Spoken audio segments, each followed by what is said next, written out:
woke up in a rehab hospital, and she had been told by the doctors that she was ejected from a car as it spun and rolled over twice. And that because of her brain injury, that she had lost several points of her IQ, and that going back and finishing college just wasn't in the cards for her anymore.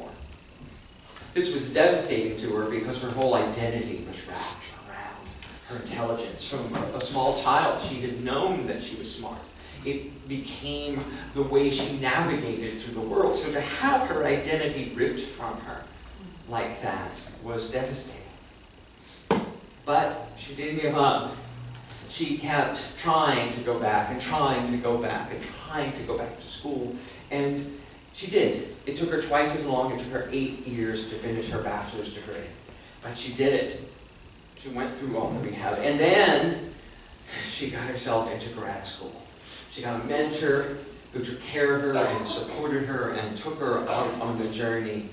And she ended up in an amazing grad school at Princeton, actually. So she went to an Ivy League school after being told she wouldn't be able to do this. But as part of her graduate degree, she had to give a 20-minute talk to 20 people. And that was the final test. And the night before, she called her mentor and said, I can't do it. I absolutely can't do it. They'll find out that I don't belong here. They'll know that I've been faking it this entire time, that I'm not smart enough to be here, and I don't deserve to be here. And the mentor on the phone said to her, I stuck my neck out on the line for you. And you're going to go there tomorrow, and you're going to stand up in front of those 20 people, and you're going to give your 20-minute talk, and you're going to fake it till you make it.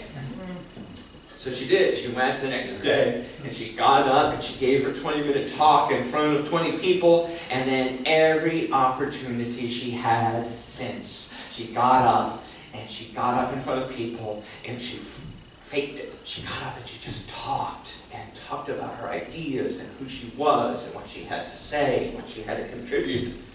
And she graduated. Not only did she graduate, she found herself hired by the faculty of Harvard Business School to teach.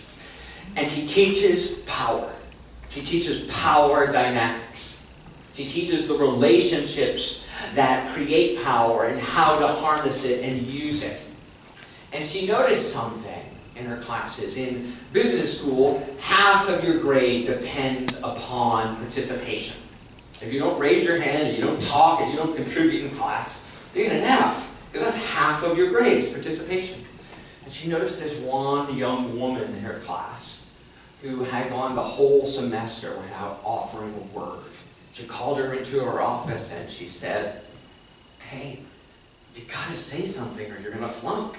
You gotta participate. And the woman said to her, I can't.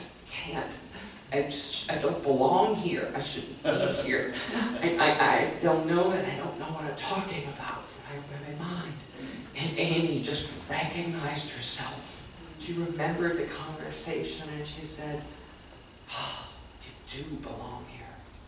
You have earned this seat. And you're going to go in there tomorrow and you're going to raise your hand and you're going to give the best comment ever. Ever. And so the next day in class, this woman sheepishly raises her hand and Amy calls on her and she says something so profound. So the rest of the class turn around and look and go, who are you? Where have you been? What was so amazing to Amy is that not only she knew that she was no longer there, she no longer felt like she doesn't belong. Right? She had not faked it till she made it. She faked it till she became it. Till it was part of her nature. But she does now. She gets up and talks to people. She's a researcher, professor. This woman that I'm speaking of is Amy Cuddy. Those of you who have taken the Absolute Abundance class know who Amy Cuddy is. She is the inventor of what we call power poses, and we use in the Absolute Abundance class. Amy is professor at the Harvard Business School, and she, with a colleague at Berkeley, did research that proved that, I back up a little bit. She first acknowledged what we all know here, that our minds affect our bodies. That the thoughts you think literally affect the cells of your body. So that you can think yourself to sickness, and you can think yourself to wellness. You can think yourself to wholeness. That is how unity was founded, is what we teach. Your thoughts are creative. Your thoughts are things, and they affect your body and the whole world.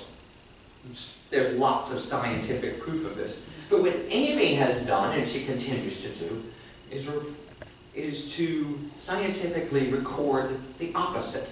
That your body affects your mind. How you hold yourself literally affects your brain chemistry. So she divided her subjects into two different groups. First, what's called low power poses. When you're protected, when you're crossed, and you're small. This is generally when you're thinking that you are powerless and don't have anything to offer. You think of people protecting their genitals. The classic low power pose. And then a high power pose, or a power pose, is something that's expansive. It takes up all the room that you need. Not man-spreading, but powerful. Wonder Woman, Superman. Her research proved that holding a low power pose or a high power pose for 2 minutes literally affects your brain chemistry. They did swabs of people before holding these poses from the inside of their mouths, and found that if they hold a low power pose, that their testosterone dropped and their cortisol, which is the stress hormone, goes up. And just the inverse happened when they held a power pose. Their testosterone was boosted and their cortisol went down. Now, cortisol is what actually helps us to deal in the world, and testosterone makes us take risks, makes us go beyond our comfort zone and affect real things in the world. So that was great that scientifically we can prove that our brain chemistry actually changes by how we physically hold our body, the power dynamic we feel. But she also found out that it also had a real world effect. She did an experiment where her subjects came in for a job interview, a really high stress job interview, where the person interviewing you gave you no visual, verbal, or physiological feedback. They just stared right back at you and asked the questions. And social scientists tell us that that is worse than anything for us. We would rather have, a root canal than be in a job interview where we get nothing from the interviewer. It's just emotional quicksand for us all. So they did this, a certain group held the power pose, a certain group held the low power pose for 2 minutes, and then they went in for these high stress interviews. The interviewers had no idea what they were doing on the other side. The interviewers were not privy to this experiment at all. And then they came up with their list of who they wanted to see for the second round of interviews. And the only people picked, regardless of their resume, regardless of their gender, regardless of anything else about them, were the people who held the high power pose. Yes, and this study has been duplicated all over, and it is now quantifiable that how we hold our body changes our mind. Not just our mind changing our body. You can see this all over the world. Any athlete ever, when they win, does this. You saw a whole stadium and bars full of Cub fans doing this last week, right? Because it is the ultimate taking up space. I'm here. I deserve it. I deserve to be fully seen, to known and heard and celebrated. This is who I am. So right now, in your chairs right now, you can stretch your arms out. You can take up space. You can hold a power pose. And we're going to, in our meditation today and in our prayers, we're going to hold power poses to shift our mind to see who we really are. I mean, I love Wonder Woman. You gotta give me some Linda Carter, right? Totally taken on. And what's amazing about this is it's what Unity has been teaching for a long time.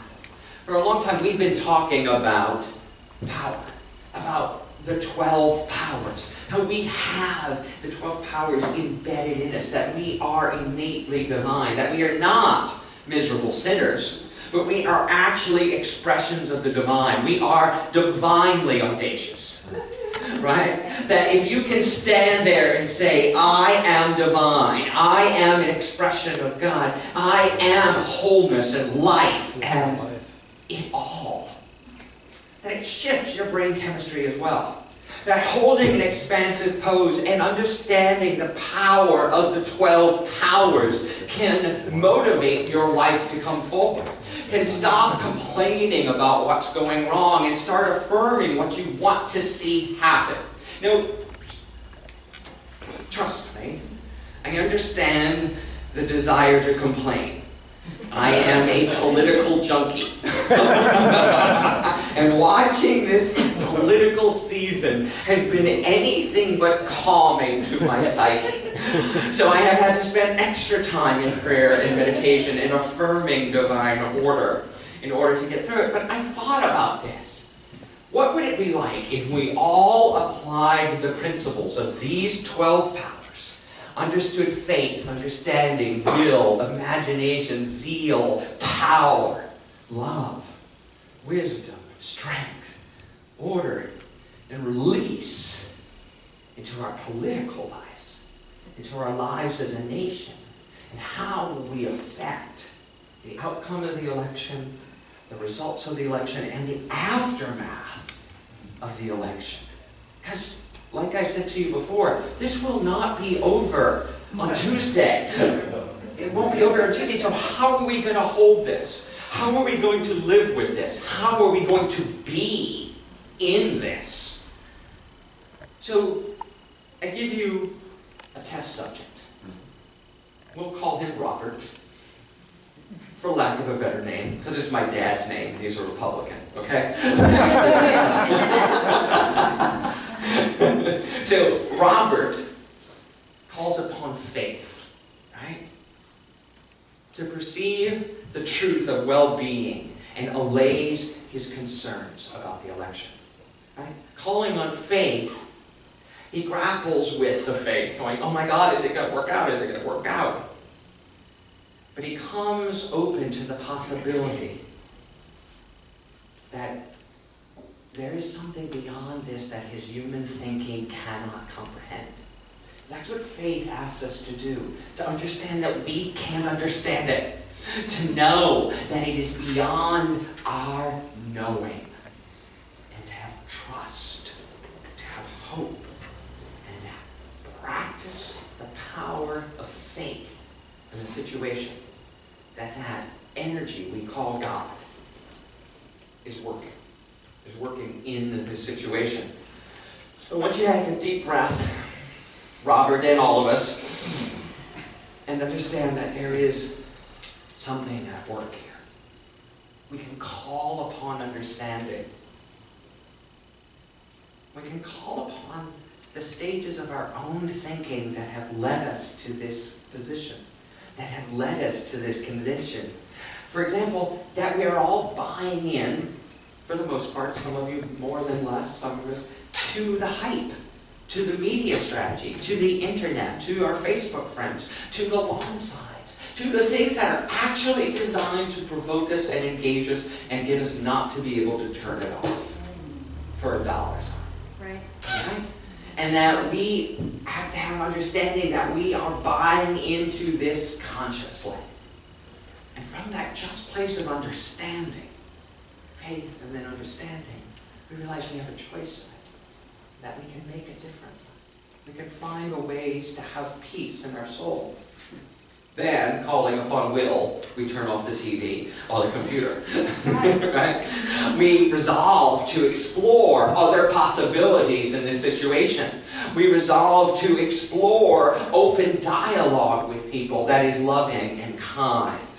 And we can decide to go make positive change in the world. Volunteer for a cause that we believe in, or a candidate that we believe in, but instead of sitting in front of the TV and screaming on Facebook or elsewhere, that we actually just go do something. Do something. That's calling upon our will. And then we have to call upon our imagination, right? Having really spent a lot of time in this election season knowing all the limitations of the two candidates, the major candidates we have for president right now, and all up and down the balance, can we spend time imagining their good qualities? Can we imagine what they might actually be able to accomplish? What if we saw them at their highest and best? Has anyone spent time in the power of imagination, seeing the country working well? Right? Seeing that all of us talking and having dialogue and finding out what's really, really important to us. The power of imagination, we use it all the time. We say, you have to vision your life. Well, we have to vision our country too. We have to spend time doing that. And then zeal. Yes, Robert needs to stretch his limits. Having used his visualization, using energy, the power of zeal, to claim a new earth. Where in the past, we would have always just fretted about the outcome and lamented what it's going to be like if so-and-so wins. What if we use that energy to talk about what it's going to be like when we all come together and work together for the things we can agree on? To use that zeal in a positive way. Power is our next power, faculty. And power we use to harness ourselves, to know that none of this that I've just talked about is easy. None of it is simple. But that we have within us all the power we need to do it. That when we arise to this occasion, when we rise to this calling, we truly have the strength within. And then there's love. Yeah. Love.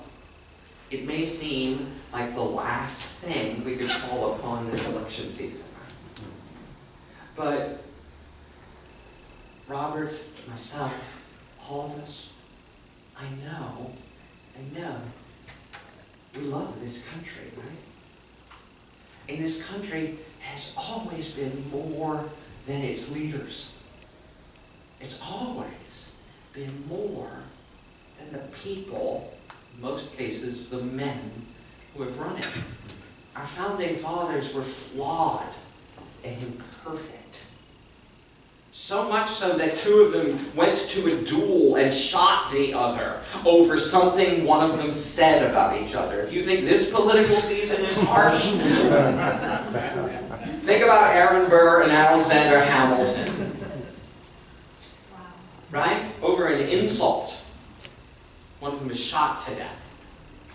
And yet, the principles they fought over are what we love. The country they established is more than anyone who has ever held any one of the offices.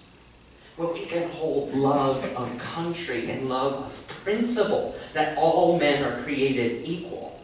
There's a line from the musical Hamilton,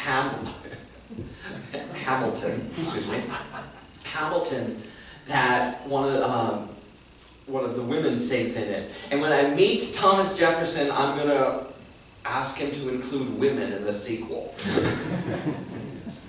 And at the same time, they were fighting slavery. Thomas Jefferson, a slaveholder, wrote the infinite words, the famous words, that all men are created equal, as he treated men and women far less than equal. And yet we love what he created and what he wrote. So can we not look at our two flawed, imperfect human candidates for president this Tuesday and love them? Flawed, as imperfect, and as real as every other person who's held that office. And give love. Not easy, but necessary. We call upon wisdom, because we need to know what's ours to do.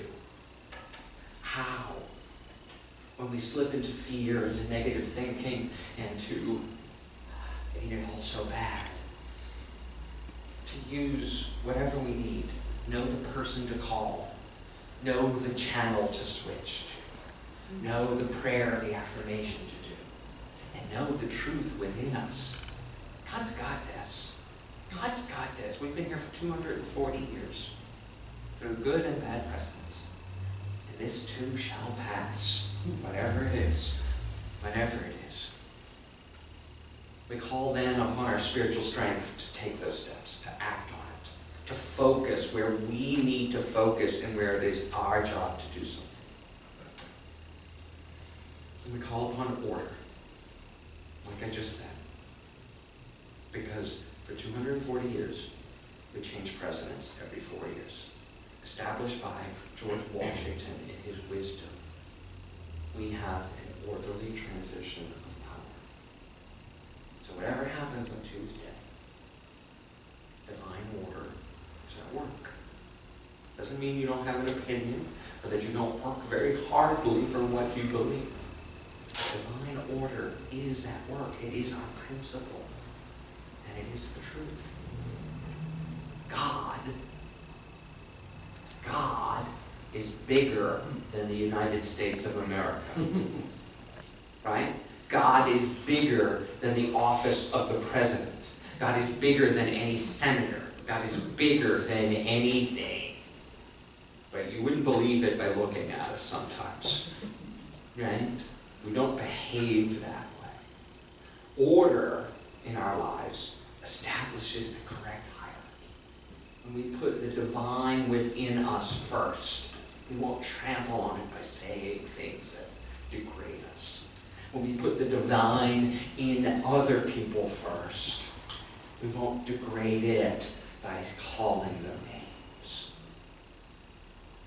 That's order. God first. Everything else then becomes easy when we realize there is no difference between my divinity and yours. It's all the same. So then we call upon release. Call upon release to let go of the beliefs and the habits and the fears that we have taken on. We let go of the fighting and step into the being.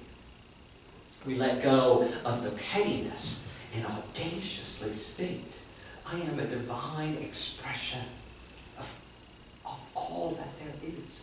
I am divine. And I speak, I behave, I act, and I know from that place. I speak from my place of power. I speak from my place of authority. I raise my hand like in the back of the classroom and state my wisdom in a loving but powerful way that diminishes no one and elevates everyone. That is divine audacity. To live from these powers. And there's one other power that's not listed by Charles Fillmore that I think is very, very important. And that's the power of laughter.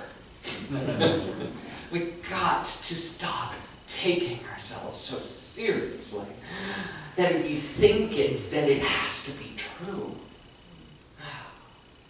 Right? And we laugh at our politicians. They certainly deserve it. They certainly deserve it.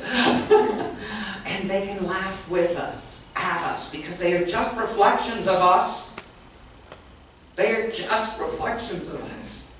There's nothing that any one of the candidates is that we aren't.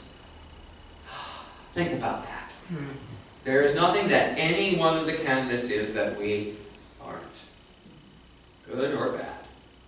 We've all done it. We've all done it. Let me say that again. We've all done it. Right? They're just laying it all out for us. But we get to hold this differently. We get to be divinely audacious and state powerfully who we want to be, not choosing to sit down and sit and worry about what's going to happen in an election. In a low power pose, cringing at the TV. But rather standing up at full wingspan, holding ourselves open and powerful for all to see and say, I believe in faith and understanding and will imagination, zeal, power, and most importantly, love. And believe in the power of love, that this country will go forward because we love it so much and love each other so much. From there we get our wisdom, our strength, and order.